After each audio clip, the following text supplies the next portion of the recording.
दोस्तों, भोले भंडारी। आज दिनांक 25 नवंबर 2020। आज हमारा मूड फिर सायरन के बारे में बोलने को हो रहा है। देखो, ये हमने एक वैज्ञानिक विश्लेषण किया है, कृपया सुने। यह हमारा सब्जेक्ट है, who is great siren. Great siren कौन है? What is great siren. अब मैंने इसको एक मैटेरियल बना दिया। व्हाट इज ग्रेट सायरन क्या है? For what is great siren. Great siren किसके लिए है? When great siren. भाई, वो ग्रेट सायरन कब आएगा और how great siren. Great siren कैसा है और वो कैसे काम करेगा। ग्रेट सायरन के बारे में आपको यह जानना जरूरी है। सब चिल्ला रहे हैं कि ग्रेट सायरन आएगा, हमारे कष्ट दूर करेगा। अरे, आपको क्या पता वो कष्ट दूर करेगा? हजारों साल से किसी ने भगवान को आते नहीं देखा। इतने युद्ध, तकलीफ, झंझट हुए, लोग मर गए, लेकिन परमात्मा ये नहीं आया कि देखो मैं आ रहा हूँ, मैं परमात्मा हूँ। तो क्या वो ग्रेट सायरन आएगा? हाँ भाई, भविष्यवाणियाँ तो ऐसी कहती हैं, इसलिए हम कह रहे हैं कि वो ग्रेट सायरन आ जाए।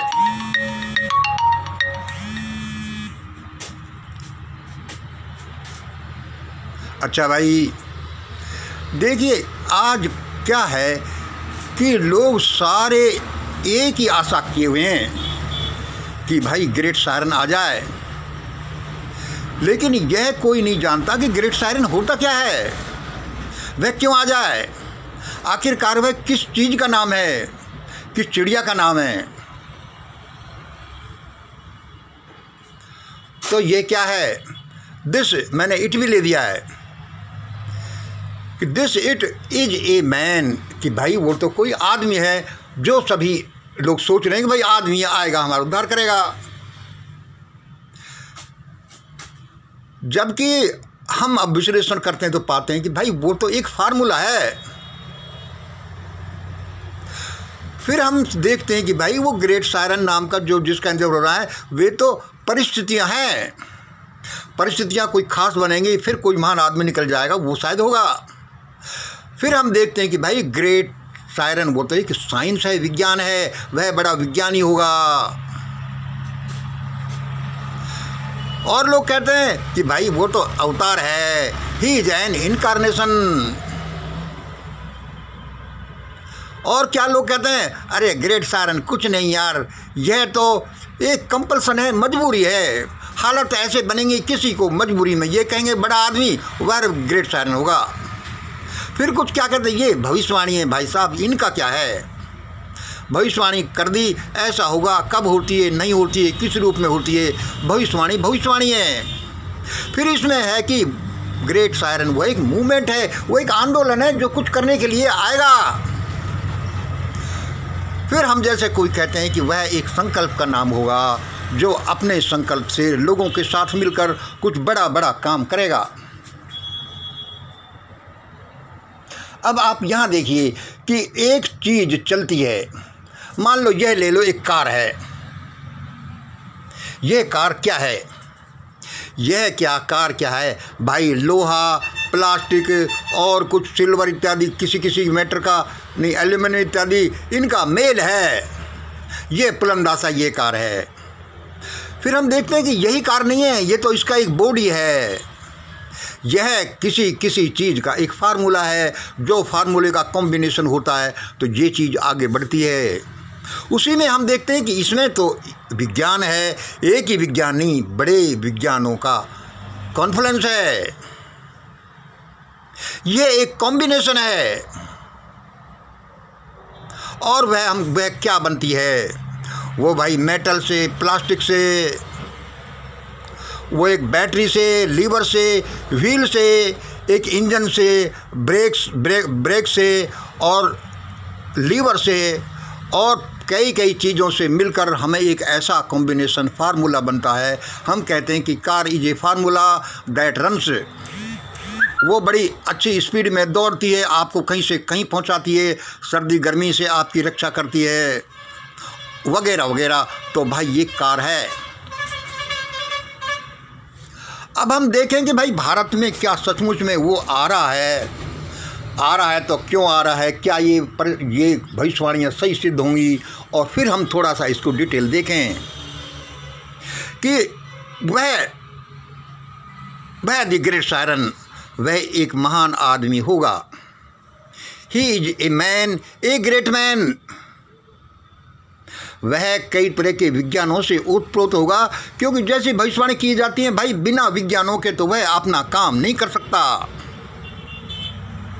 और भाई वह एक फार्मूला होगा, फार्मूला किसी भी चीज़ का हो सकता, बहुत सी चीज़ों का होगा। उसमें फिजिक्स हो सकती है, मैथमेटिक्स हो सकती है, उसमें इकोनॉमिक्स हो सकती है, सोशियोलॉजी हो सकती है, एजुकेशन हो सकता है, उसमें रिलीजन का पुट हो सकता है, उसमें पॉलिटिक्स का, वह सब का ज्ञाता होना चाहिए इन चीज़ों के अलावा भी, जिससे कि उस फार्मूले का बन करके वह कुछ करेगा।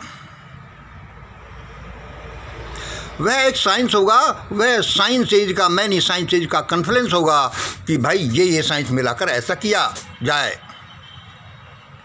जैसा हमने ऊपर बताया कि सर्कमस्टांसेज का होगा, इनकारनेशन का होगा, वो मजबूरी होगा, वह भविष्यवाणी तो है ही, और एक संकल्प उतरेगा ऊपर से जिसको भगवान भेजेगा। लोग अलग अलग तरह का समझ रहे हैं, लेकिन लोग, हमारी सबसे बड़ी कमजोरी क्या है कि 5000 साल के इतिहास में हमारे दिमाग को कुंद नहीं किया गया। वह कोई अवतार आने की चीज़ न हो करके वह बनने की चीज़ है कि भाई वह ऊपर से प्रकाश पुंज उतरेगा नहीं उतरेगा ये पता नहीं, लेकिन इन परिस्थितियों के अनुसार वह किसी को बनना है, क्या बनना है ये देखना है। हाँ भाई ये बात जस्ती है कि बनना है भाई। अब वह ये करेगा क्या, उसमें इन सभी चीज़ों का समावेश होना ही चाहिए, तभी तो वो जो है। अब भारत में जो वर्तमान परिस्थितियां, मजबूरियां जो भी बन रही हैं, अब आप इसे देखिए, वह ग्रेट सायरन यह दिस बिग बॉस है, देखो ये रहा सबसे ऊंचा। भाई तुमने ये कैसे बना दिया, ये ग्रेट सायरन है भाई, मुझे तो ऐसा ही दिखा है। अब भारत का आप स्ट्रक्चर देख लीजिए, भारत का जो सामाजिक संगठन है, पॉलिटिकल है, रिलीजियस है, इकोनॉमिकल है, एजुकेशनल है, जो भी देख लीजिए, ये सबसे पहले भारत के जो रूलर हैं, ये है 20% लोग हैं ये प्रो मनु हैं, और ये 80% लोग हैं ये एंटी मनु हैं, जिसमें ओबीसी के 50% हैं और SC ST और लोअर ग्रुप के 30% हैं। ये SC ST के ज़्यादा एंटी मनु हैं और ओबीसी के कम एंटी मनु हैं। वो कभी सोचते हैं कि यार मनु ने हमारा क्या बिगाड़ा या हमें क्या दिया, कभी वो इधर ढिलमिल होते हैं, कभी वो इधर ढिलमिल होते हैं। भारत का स्ट्रक्चर ऐसा है, हजारों साल से ये इन लोगों ने, अपर ग्रुप ने देश में शासन किया है, और लोग कहते हैं कि ये तो गलत किया, हमारे साथ ऐसा किया, धनिन ऐसे बना करके हमारे साथ ये अन्याय अत्याचार हुआ। लेकिन अब जागरण की वजह से नए समीकरण बन रहे हैं, तो इसे आप देखो, ये जो प्रो मनु ग्रुप है, जो 20% है, जिसके रूलर्स की संख्या 5000 होगी मान लो, बड़े बड़े उद्योगपति इन्हीं से हैं, बड़े बड़े धर्माध्यक्ष हैं, बड़े बड़े पॉलिटिशियन हैं, जो बड़े बड़े हैं। इसमें इसके 4 पाए हैं, वे क्या हैं, एक कांग्रेस है, एक बीजेपी है, एक RSS है, एंड एक शंकराचार्य और उनकी मंडली है, जो इसको मजबूत बनाते हैं कि भाई ये ऐसे ऐसे करो। इनका शासन रहा है और इसमें इनके अंडर में सब कुछ है, धन, व्यापार, car, plots, high court, supreme court, election commission, CBI, राष्ट्रपति, ये मैंने क्या लिख दिया, मिलिट्री, धन, मीडिया, NIA, विजिलेंस कमीशन, और क्या नहीं है इनके पास, ये 15-20% के पास तो भाई सब कुछ है। और इनके पास में क्या है भाई, हम तो, हमारे साथ तो बहुत बुरा हुआ, हजारों साल से बुरा हुआ, हम अब ऐसा नहीं होने देंगे।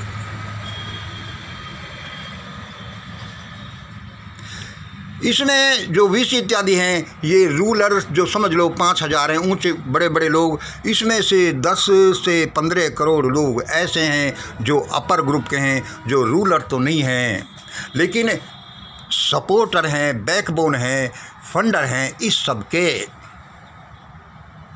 ये ऐसा ही अब ये आजकल भारत में ऐसी परिस्थितियां पैदा हो रही हैं कि भाई अब हम क्या करें, हमें किसी ने 20% को किसी ने चैलेंज नहीं किया और अब कर रहे हैं। इधर के लोग सोचते हैं कि भाई अब हम इनको नहीं छोड़ेंगे क्योंकि हमारे साथ तो बहुत अन्याय हुआ। अब इनकी भी आंखें खुल रही है कि भाई अब ये नहीं छोड़ने वाले। ऐसा लगता है हज़ारों साल पहले जो हुआ भाई हम क्या करें, हम तो उस समय थे नहीं। और अब ये क्या करते हैं कि भाई जो कि ये बुद्धिमत्तापूर्वक काम नहीं कर रहे, समझौते वाला काम नहीं कर रहे, ये कह रहे कि भाई इनको ले बैठो, अभी ले बैठना है तो आगे बस में नहीं होगा। इनके लिए चलो CAA लाओ, इनके लिए धनहीन जनहीन बनाओ, इनको अनपढ़ रखो, इनके लिए ऐसा करो जिससे कि हज़ारों साल पहले वाला सिस्टम चलता रहे। लेकिन चूंकि हायर नॉलेज डिवाइन जो है उसका जो चक्र अलग तरह से घूमता है। कहीं धूप है तो कल वहाँ छाई होगी, कल अभी सूरज कहाँ निकल रहा है, मतलब ये चक्र घूमता है तो सबका नंबर आता है। और ये लोग सोच रहे हैं कि हमारा नंबर भी आएगा, और ये लोग सोच रहे हैं कि भाई हमारा यदि ये नंबर ऐसा आया तो हमारा तो बड़ा नुकसान होगा, पता नहीं ये क्या हो जाए। इसलिए ये जो यहाँ हो रहा है ये कमंडल और मंडल की लड़ाई है, सीधे सीधे। और ये भयानक मोड़ पर खड़ी है और आगे जैसे जैसे जागरण बढ़ता जा रहा है ये भयानकता लेती जाएगी, ऐसी भयानकता लेती जाएगी कि दशकों तक यहाँ पर गृह युद्ध हो सकता है, मारा मारी हो सकती है और बड़ा करोड़ों लोगों का नुकसान हो सकता है, बहुत से लोगों का नुकसान, देश में हाहाकार मच सकता है। इसलिए हमने हमारी दशकों की रिसर्च के बाद ये पाया है कि अब जो हालत बन रही है उसमें ही कोई आदमी ये निकलेगा ग्रेट सायरन जो सबको हड़केगा, वह सबको समझाएगा कि भाई देखो लोअर ग्रुप तुम्हारे साथ कितना ही अन्याय हुआ, लेकिन ज़्यादा समय से पहले सिर मत उठाना, वरना आपका जो पहले नुकसान हुआ अभी भी हो सकता है और होगा, क्योंकि सारी शक्ति तो इनके पास है। और वे इधर भी समझाएगा कि देखो भाई माय डियर 20% आपने कितना भविष्य में भूतकाल में नुकसान पहुंचाया, अभी भी पहुंचा रहे हो, लेकिन कल को समय करवट लेगा। और ये फार्मूला कहता है कि करवट ले रहा है तो कल को ये भी हो सकता है विप्लव जैसी परिस्थितियाँ आकर के ये नेता लोगों को भागना पड़े, और हमारा तो एस्टिमेट है कि भागना पड़ेगा। तब जाकर क्या है कि 10-15 करोड़ अपर ग्रुप के लोग लीडरलेस हो जाएंगे। लीडरलेस हो जाएंगे तो कहीं यह लोगों कोई कारस्तानी नहीं करे। इसलिए वो ग्रेट सायरन क्या करेगा कि रुक जाओ, पहले मेरी सुन लो, देखो सारे के सारे लोग नष्ट हो जाएंगे, एक दूसरे का कचुम्बर निकाल देंगे, एक दूसरे की जान खा जाएंगे, इसलिए मेरी सुनो। इसलिए हमें लगता है कि वो ग्रेट सायरन जरूर आएगा और वो ऐसा करेगा, और यह वह होगा, वह विज्ञानी होगा, वह संकल्पवान होगा, वह बड़े विषयों का ज्ञाता होगा, वह बड़ा दयालु होगा, वह सब पर दया करेगा, वो न्याय भी करेगा। इसलिए हमने रिसर्च में ये पाया है कि he will do like this. वह भारत को महान बनाएगा, दुनिया में वर्ल्ड लीडर भारत को बनाएगा, वह संसार को द वर्ल्ड फैमिली समझेगा, डिवाइन नियमों के अनुसार उस देश को चलाएगा और सबको सबके अधिकार देगा। 30% प्लस 50% प्लस 20%, ये देखिए 20%, 30%, 50%, सबको अधिकार देगा इस फार्मूले के अनुसार कि जो गवर्निंग काउंसिल मान लो 100 आदमी की है तो 100 आदमी 90, जिसमें से 90 आदमी 10-20% लोगों के नहीं हो सकते, वो सबके होमोजीनियसली होंगे। और हमने रिसर्च किया है कि वह वेजिटेरियन की एडवोकेसी करेगा, वो 10% इनकम की एडवोकेसी करेगा, वह सत्य, करुणा, दया, क्षमा, प्रेम अर्ली मॉर्निंग में ध्यान, प्रार्थना, प्रभु स्मरण का पाठ कराएगा, तब कराएगा तभी सब लोग उसका कहना मानेंगे, उसके विचार उच्च होंगे और वह बहुत सी चीज़ें ऐसी करेगा जिसका कि इस समय यहाँ समय नहीं है बताने के लिए। जैसा हम अपने संभाषणों में बताते रहते हैं, वह he will be the great siren. और जैसा हमने कह दिया कल, तो भाई ये तो सारी कल्पना है। कल्पना कोई बुरी चीज़ नहीं है। यदि आप इसका वैज्ञानिक विश्लेषण करके, इनको देख करके अपने को तैयार करते या कोई भी तैयार करता है, then definitely he will be the great siren. सबका भला करेगा, सब में भाईचारा बढ़ाएगा, सबको शिक्षा, स्वास्थ्य, धन देगा, असमानता दूर होगी। जब ये करेगा तो सब लोग, यह पक्ष भी और ये पक्ष भी, उसका कहना मानेंगे and he will be the democratic king of India. ये हमारा रिसर्च है, फार्मूला है, ऐसा हम समझते हैं। और हम समझते हैं कि ये कोई बुरा नहीं है। जैसे कि आदमियों में सभी में हिचकोले खाता है क्या कि मैं ये बन जाऊं, मुझे बहुत सुंदर मैडम मिल जाए, मैं बड़ा नेता बनकर ताकत मिल जाए, मुझे मेरे पास धन मिल जाए इतना सारा। तो ये वाइब्रेशन सब में उतार चढ़ाव होती रहती हैं, हम में भी होती रहती हैं। लेकिन हम वैज्ञानिक पद्धति के अनुसार ये कह रहे हैं कि अब ऐसा होगा, उससे ये महानुभाव प्रकट होंगे। कोई भी हो सकता है, उसका आधार यही होगा जो हमारे संभाषणों में बताया जाता है। इसलिए दोस्तों, ये जो होने जा रहा है, इसमें यदि चूक हो गई तो हम पहले ही कह चुके हैं कि भारत की नदियों में खून बह सकता है, गलियों में लाशें हो सकती हैं। ये ऐसे ही है जैसे कि एक कार चल रही है, यदि आपसे सेकंडों की 10-5 सेकंड की चूक हुई, आपने इधर से उधर देखा, मोड़ नहीं देखा, तो वह गाड़ी बड़े गड्ढे में गिर सकती है, लोग मर सकते हैं और हाहाकार मच सकता है, जैसा कि एक्सीडेंटों में होता है। ये सामाजिक एक्सीडेंट हो सकते हैं, रिलीजियसली, एजुकेशनली, पॉलिटिकल ऐसा हो सकता है। और अब वो भयावह परिस्थितियाँ दिखाई दे रही हैं। इसलिए दोस्तों, हमारा कॉल आपसे है कि सुन लो, सलाह मशवरा कर लो। आप में से ही कोई ग्रेट सायरन होगा, वह जो इन सारे तथ्यों को जानेगा, अपने को तैयार कर लिया है या करेगा, ऐसा ही होगा। इसलिए ये हम समझते हैं कि हमने सब ये भले के लिए कहा है, और ये बातें तो तथ्यात्मक रूप में रखनी ही मांगती हैं। इसलिए दोस्तों, देख लो हम क्या कहते हैं, वो सही है कि गलत है, कितना वैज्ञानिक अप्रोच है, और हम समझते हैं कि इससे देश का भला होगा। आज इतना ही। जय हिंद, जय भारत।